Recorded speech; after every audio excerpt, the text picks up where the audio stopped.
देखिए, आज हम लोग 10th क्लास का ट्रिगोनोमेट्री पढ़ने वाले हैं। ओके, स्टार्ट करते हैं। देखिए, त्रिकोणमिति ट्राई, ये तीन सबसे मिलके बना। ट्राई ट्राई मतलब तीन होता है। गोन गोन मतलब साइड्स होते हैं, साइड्स। और मेट्री मतलब माप, मेजरमेंट। मतलब इसमें त्रिभुज में बनने वाले साइड्स और उनके बीच के कोण का संबंध बताता है। देखिए, इसमें हम लोग समकोण त्रिभुज के बारे में पढ़ते हैं। कौन सा त्रिभुज पढ़ते हैं? समकोण त्रिभुज। देखिए, समकोण त्रिभुज ऐसे बनता है। ओके, देखिए यहाँ पर 90 डिग्री का कोण बनता है, यहाँ पर 90 डिग्री का कोण। समकोण त्रिभुज अगर रहे तो ऐसे करके बनाना है, ऐसा त्रिभुज। ठीक, ऐसे त्रिभुज को समकोण त्रिभुज कहते हैं। एक खड़ी लाइन और एक लेटी हुई लाइन। ठीक, यहाँ पर 90 डिग्री का हमेशा कोण बनेगा, इसी को समकोण त्रिभुज कहते हैं। ठीक, यहाँ पर कितना डिग्री का एंगल बनेगा? 90 डिग्री का। ओके, इसका नाम दे देते हैं ए, बी और सी। ठीक है, इसमें पढ़ना बेसिकली क्या है, तो ये जो भुजा है, भुजा और इसके बीच बनने वाले कोण, ये दोनों के बीच क्या संबंध है, यही हम लोग को पढ़ना है। ठीक है, अब देखिए, ये सब बातें बुक में लिखा हुआ है, ये सब पढ़ लेना है, खुद से पढ़ना है। ये आर्यभट्ट साहब हैं, आर्यभट्ट, जिन्होंने जीरो और दशमलव का खोज किया। ये एक खगोल वेत्ता थे। ठीक है, ये सब इनके बारे में लिखा हुआ, सब पढ़िएगा, समझ में चला आएगा। ठीक, ये भी पढ़ लीजिएगा, ये वाला। ठीक है, हम आगे बताते हैं इसके बाद त्रिकोणमिति में क्या क्या पढ़ना। ठीक, नेक्स्ट स्लाइड में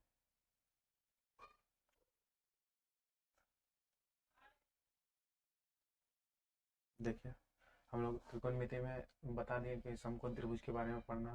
हम समकोण त्रिभुज को पहले देख लेते हैं। ये कोई समकोण त्रिभुज बना दिए हैं।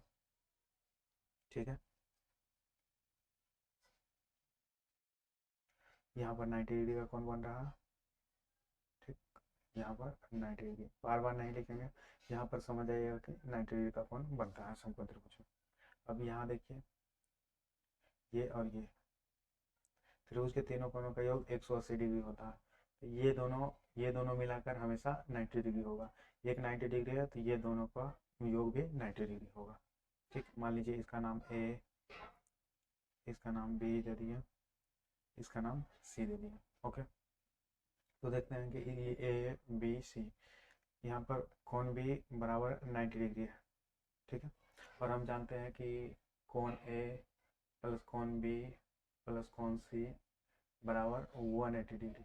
मतलब त्रिभुज के तीनों कोणों का योग 180 डिग्री होता है। ठीक, अब एंगल भी आ गया यहाँ पर, देखिए 90 डिग्री। ठीक है, अब बचा ए और सी। ए और सी ये दोनों मिलकर कितना होना चाहिए? 90 डिग्री, तभी तो 90 डिग्री 90 डिग्री बराबर 180 डिग्री होता है। ठीक, इधर 180 डिग्री और ये 90 90 मिलके कितना हो गया? 180। मतलब ए और सी ये दोनों का योग 90 डिग्री होना चाहिए। अब कोई 60 हो जाएगा, इसी में कोई 30 हो जाएगा, कभी ऐसा होगा कि 45 45 हो जाएगा, कोई 50 होगा तो कोई 40 होगा, ऐसे ये सब वेरी करते रहता है। ठीक है, लेकिन ये फिक्स रहता है, यहाँ पर 90 डिग्री का कोण बनेगा। ठीक है, ये त्रिभुज को कौन सा त्रिभुज कहते हैं? समकोण त्रिभुज। हम बोले समकोण त्रिभुज कहते हैं। कौन सा त्रिभुज है? समकोण त्रिभुज है। ठीक, अब इसमें तीन भुजा है। ये देखिए, ये भुजा, ये भुजा और ये भुजा। ठीक, अब इसको हम क्या क्या बोलते हैं लिखते हैं। ठीक है, तो देखिए यहाँ से लेकर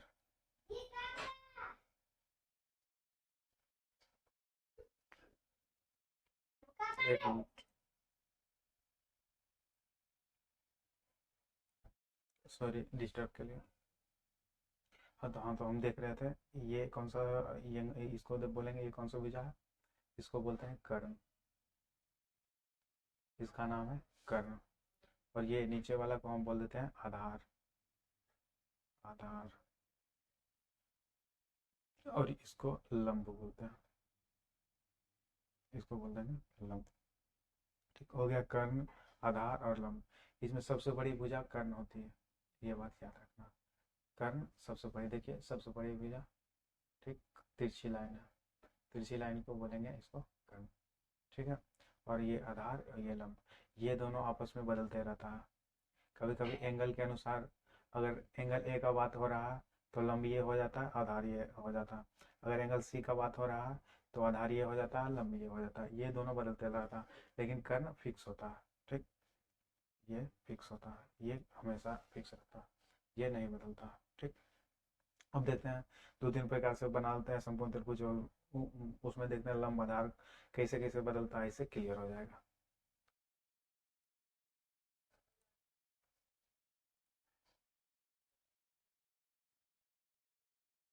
ये सीधा ले लिया,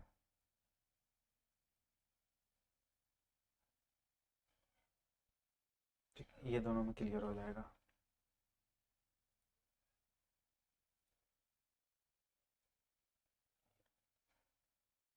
ठीक, इसका नाम दे देते हैं ए बी और सी।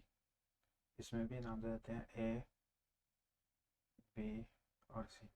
देखिए इसमें कर्ण सबसे पहले पहचानिए, ये तो कर्ण है, ये तिरछी लाइन जो है सीढ़ी वाला लाइन, इसको कर्ण बोलते हैं। ये तो फिक्स हो गया कर्ण। इसमें भी देखिए ये तो कर्ण हो गया, कर्ण कभी नहीं चेंज होता। अब देखिए एंगल, इसमें एंगल सी का बात करते हैं, इसमें एंगल सी का बात करेंगे और इसमें एंगल ए का बात करेंगे, एंगल ए, ठीक है। यहाँ पर तो 90 डिग्री फिक्स है, यहाँ 90 डिग्री, यहाँ 90 डिग्री, ओके। देखते हैं एंगल ए के लिए क्या क्या होता है। इसमें देखेंगे लंब कौन सा हो जाएगा और आधार कौन सा हो जाएगा। कर्ण तो पता चल गया, इसमें भी लंब कौन सा और आधार कौन सा, ठीक। चलिए देखते हैं। देखिए कर्ण के सामने की भुजा लंब कहलाता है, ठीक है। तो देखिए ये कर्ण है, ठीक। अब वही से देखिएगा तो कर्ण के सामने वाली भुजा, यहाँ एक, यहाँ पर देखिए, यहाँ कहाँ पर कौन बन रहा, ऊपर में बन रहा। इसके सामने वाली भुजा देखिए, इसके सामने वाली भुजा, ये, ठीक, जो सामने है इसके, जहाँ कौन बन रहा उसके सामने वाली भुजा लंब है, ठीक। तो ये क्या हो जाएगा, लंब, यानी बीसी को लंब बोल देते हैं। ये लाइन, ये लाइन लंब हो जाएगा, बीसी, ठीक। कर्ण को पता चल गया, यहाँ आधार लंब पता चल गया, बचा ये आधार, जो बच गया वो हो गया आधार, ठीक। आधार हो जाएगा ये भी, ठीक। उसी प्रकार इसमें भी देखेंगे, कर्ण को पता। अब देखिए इसमें एंगल यहाँ पर बना देते हैं सी। देखिए यहाँ पर एंगल बना रहे हैं तो इसके सामने कौन सा हो जाएगा, ये वाली रेखा, ठीक। इसके सामने वाली रेखा को क्या बोलेंगे, लंब बोलेंगे, यानी कर्ण के सामने वाली भुजा लंब कहलाता है। देखिए ये वाली भुजा है, इसको लंब बोलेंगे, यानी लंब हो जाएगा ए बी। ये लंब हो गया तो बचा ये हो जाएगा आधार, बी सी, ठीक। ऐसे याद रखेंगे, यहाँ पर एंगल बन रहा है ना, जहाँ पर एंगल जिसको छू रहा है वो आधार। ये तो कर्ण तो पता चल ही गया, बचा लंब, इसको पता चल जाएगा ये जिसको छू रहा है वो आधार। कर्ण पता चल गया, आधार पता चल गया, बचा लंब, ये ऑटोमेटिक लंब हो गया। इसमें भी देखिए यहाँ पर कौन बन रहा है, ये तो कर्ण फिक्स है। अब ये क्या है, इसको पता चल जाता है कि यहाँ पर अच्छे कौन बन रहा है, ये ऑटोमेटिक क्या हो जाएगा, आधार, क्योंकि ये कर्ण हो गया। ये जहाँ पर छू रहा है ये आधार, तो बचा क्या, लंब, ठीक। ऐसे करके पहचान सकते हैं, ठीक है। घर में प्रैक्टिस करिएगा।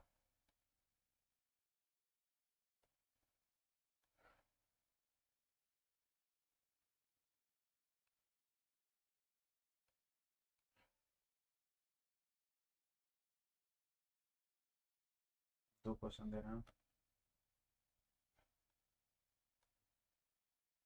इसका नाम देते हैं ए बी और सी। इसमें पता करना है लंब कौन है, आधार कौन है और कर्ण कौन है, ठीक। तीन चीज इसमें भी इसी पता करना, ए बी सी। इसमें एंगल दे देते हैं, एंगल ए, ठीक है, एंगल ए के लिए, और इसमें एंगल सी के लिए दे देते हैं, ठीक। इसमें एंगल सी के लिए तीनों चीज पता करना है, लंब, आधार और कर्ण, ओके, अब आगे चलते हैं।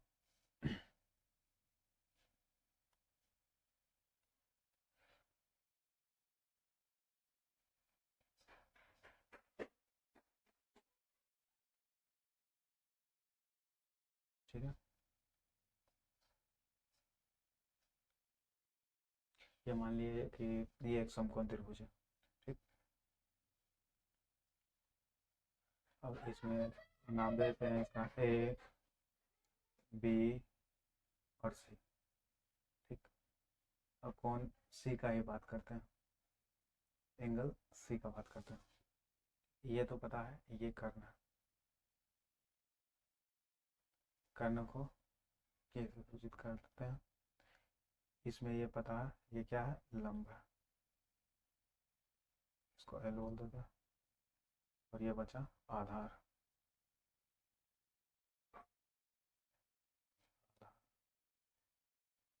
ठीक, इसको ए बोल देते हैं। ऐसे इसको बी बेस बोला जाता है।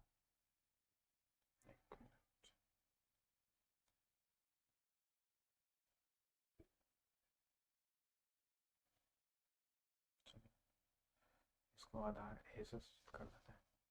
ठीक है, अब देखते हैं कि ये समकोण त्रिभुज है। समकोण त्रिभुज के लिए पाइथागोरस ने प्रमेय दिए थे। अब वो प्रमेय क्या है वो देखेंगे। देखिए, लिखेंगे पाइथागोरस प्रमेय से, पाइथागोरस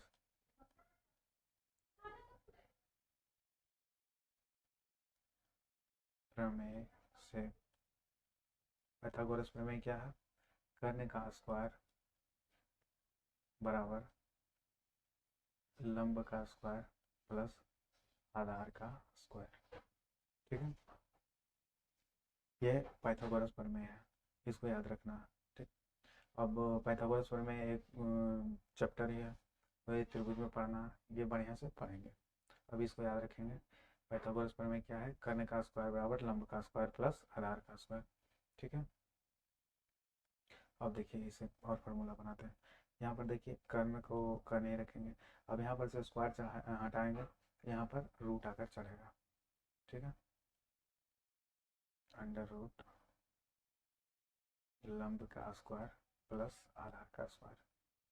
ये रूट कहाँ से चढ़ा, यहाँ पर स्क्वायर था, यही स्क्वायर के बदले में यहाँ पर क्या आएगा, अंडर रूट। ठीक, अब डायरेक्ट कर्ण बराबर बोल सकते हैं, कर्ण बराबर अंडर रूट लंब का स्क्वायर प्लस आधार का स्क्वायर। ठीक है, वैसे ही लंब बराबर लिखते हैं, लंब बराबर क्या होगा फॉर्मूला, सेम चीज, अंडर रूट। अब देखिए सबसे पहले इधर कर्ण है, तो कर्ण का स्क्वायर सबसे पहले होगा, कर्ण का स्क्वायर। ठीक, अब ये आधार स्क्वायर प्लस में है। ठीक, बराबर के दूसरा पट्टी जाएगा तो क्या होगा, माइनस में, आधार का स्क्वायर। ठीक है, उसी एक कर्ण हो गया, लंब हो गया, बचा आधार। आधार का फॉर्मूला क्या होगा, बस सेम वैसे ही रूट अंदर डालेगा। रूट का हो रहा है क्योंकि सब में स्क्वायर है, देखिए इसमें भी है इसमें भी स्क्वायर। अब आधार का फॉर्मूला लिख रहे हैं, सबसे पहले कर्ण तो ये दूसरा साइड है, कर्ण को कर्ण पहले लिखेंगे, कर्ण स्क्वायर माइनस। अब देखिए आधार यहाँ पर लिख दिया तो आधार तो फिक्स हो गया, लेकिन लंब दूसरा साइड में है, इसको ये साइड में लेके जाना है। ठीक, तो लंब प्लस में है, इधर आएगा तो माइनस में जाएगा, लंब का स्क्वायर। ठीक है, बस यही याद रखना है, चार फार्मूला।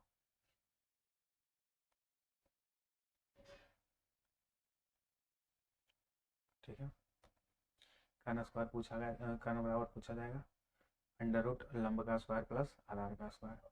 लंब बराबर पूछा जाएगा, अगर ये देखिए ये लंब और आधार, लंब और आधार दोनों में क्या है, माइनस है। ठीक, ये बात याद रखना, कर्ण का स्क्वायर कर्ण का स्क्वायर। देखिए लंब और आधार आया, सबसे पहले क्या बोलेंगे, कर्ण का स्क्वायर माइनस, यहाँ तो लंब आ गया, कर्ण भी आ गया, तो बचा क्या, आधार। आधार का स्क्वायर ऐसे याद रख सकते हैं। फिर आधार बराबर आया तो अंडर रूट, और सबसे पहले आधार आया तो क्या बोलेंगे, कर्ण का स्क्वायर माइनस लंब का स्क्वायर। ठीक है, पाइथागोरस प्रमेय ये है, कर्ण का स्क्वायर बराबर लंब का स्क्वायर प्लस आधार का स्क्वायर। ये चार फार्मूला याद रखना है, इससे साइड से निकालने में आसानी होगी। ठीक है, आगे देखते हैं।